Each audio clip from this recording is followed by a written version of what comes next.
జేఓబీసీ కార్యక్రమానికి విచ్చేసిన తెలుగుదేశం కుటుంబ సభ్యులకు, నాయకులకు, యువతరానికి గణతంత్ర దినోత్సవ శుభాకాంక్షలు. అందరికీ నమస్కారాలు. ముఖ్యంగా తెలుగువాడికి గుర్తింపించింది తెలుగుదేశం పార్టీ.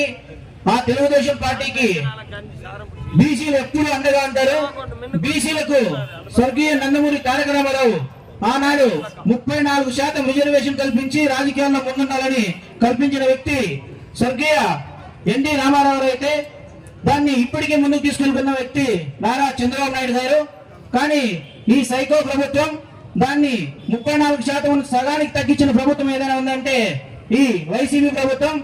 ఇంకోటి ఏమిటంటే బీసీ కార్పొరేషన్ లోన్లు చాలా మందికి వడ్డెరా అని, వన్నికుల క్షత్రియ అని, వాల్మీకిని అందరికీ చైర్మన్లు ఇచ్చారు ఈ వైసీపీ ప్రభుత్వం.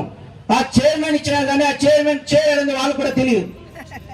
ముఖ్యంగా ఈ 4.5 సంవత్సరాల ముందు ఆదరణ లోనని, కార్పొరేషన్ లోనని ప్రతి బ్యాంకులోన ఎప్పుడు గిజగిజాన ఉండేది.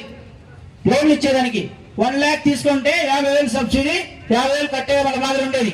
ఆదరణ లోన్లు ప్రతి ఒక్కరికి వాళ్ళు వృత్తి పట్ల పనిముట్లు ఇచ్చేవాళ్ళు.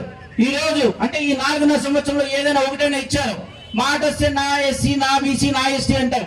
మొన్న తిరుపతిలో మాట్లాడావు, దానికి ముందు వై నాట్ 175 అన్నావు, నా వెంట్రుక కూడా పీక్ లేదన్నావు. ఇవి మొన్న చేయమంటావు. ప్రజలు నిర్ణయించి ఓడిపోతే ఆరామంగా ఉండిపోతాను, నాకేమొద్దు. ఆ స్థితికి వచ్చావు నువ్వే. ఓడిపోతావు కాబట్టి సొంత ఫ్యామిలీని విడదీశారంటున్నావు. సొంత ఫ్యామిలీని విడదీసింది మేము కాదయ్యా, నువ్వే. సొంత చెల్లెల్ని అన్న వదిలిన బాణం అనింది ఆమె. అంత పనిచేసి నువ్వు జైల్లో పనిచేసి ఆమెను పక్క పెట్టినావు, నీ తల్లిని పక్క పెట్టినావు. కోరికత్తి సీను నువ్వు రాజకీయంగా ఎదగడానికి, విజయం సాధించడానికి ఎంతో ఇదైనాడు ఆ రోజు. అలాంటి ఈ రోజు నువ్వు బెయిల్కి రమ్మంటే కూడా కనీసం కోర్టు కూడా హాజరుకోని పరిస్థితి నీది. నువ్వా మాట్లాడేది? నీకు ముఖ్యంగా కుప్పంలో నియోజకవర్గంలో ఉన్న బీసీలు అందరూ ఎప్పుడు తెలుగుదేశం పార్టీ వెంటే ఉంటారు.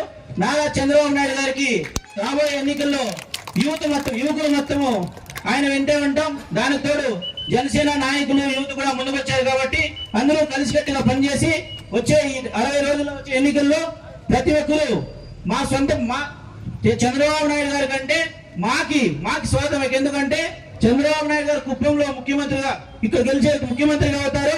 ముఖ్యమంత్రిగా అవుతే సార్ మొన్న వచ్చి చెప్పినారు, మీరు అందరూ విన్నారు.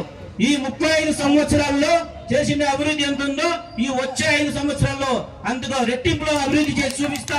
ఈ కుప్పం వైపు పన్నెత్తి కూడా చూడు నేను అని చెప్పాడు. ఇప్పుడున్న వైసీపీ శ్రేణులు కూడా ఆలోచించాలి, ముఖ్యంగా యువకులు ఆలోచించాలి. వాళ్ళు ఇచ్చే బిర్యానీకి ఆశపడకండి. రాబోయే ప్రభుత్వం చంద్రన్న ప్రభుత్వం, అందరూ ప్రశాంతంగా ఉంటాం. దయచేసి అందరూ తెలుగుదేశం పార్టీలోకి వచ్చి అందరూ కలిసికట్టుగా పనిచేసి 1,00,000కి పై చిలుకు మెజారిటీ తెచ్చేయాలని తెస్తామని చెబుతూ ఈ అవకాశం ఇచ్చిన ప్రతి ఒక్కరికి ధన్యవాదాలు.